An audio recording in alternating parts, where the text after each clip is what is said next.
Then came one of the major turning point when me and my friend decided to open a cafe. Because हामी दुवैजना different backgroundबाट थियौं, this was going to be a major challenge for us. सुरुमा त हामीले घरमै टेस्टिङहरु गर्न थाल्यौं and I am sure तपाईहरुले मेरो क्लिप काहीँ न काहीँ कतै न कतै त देख्नु भएकै होला.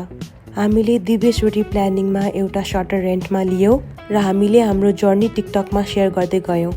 We did not expect much from that.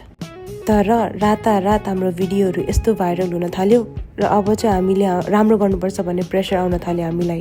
Cafe खोल्दा खोल्दै सँगसँगै हामीले हाम्रो थेसिस पनि गर्दै थियौं र एकदमै हेक्टिक थियो. This is how the journey of Waffle and Taffel started.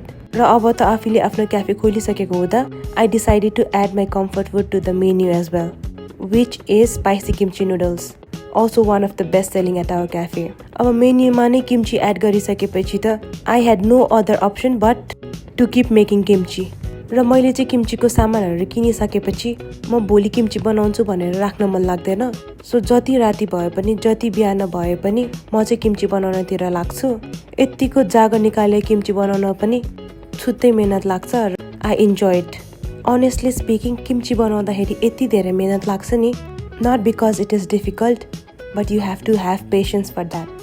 यति धेरै किम्चीको ब्याचहरु बनाइसकेपछि मैले अस्ति भर्खरै आफ्नो किम्ची रेसिपीको भिडियो हाल्न आँट आयो मलाई र सबैले मन पराइदिनु भएकोमा एकदमै खुसी लाग्यो.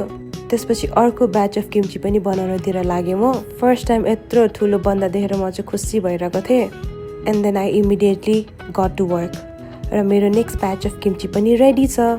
यत्रो सानो भाडाबाट किम्ची बनाउन थालेको र अहिले यत्रो ठुलो भाडामा मैले किम्ची बनाउँदा my heart feels happy that me and my kimchi have come a long way. The main reason that I am making this video is to let you know that you can also order our kimchi from Waffle and Taffel or DM us on WhatsApp. Try Lily's kimchi, guys. That's it for today's episode. Bye.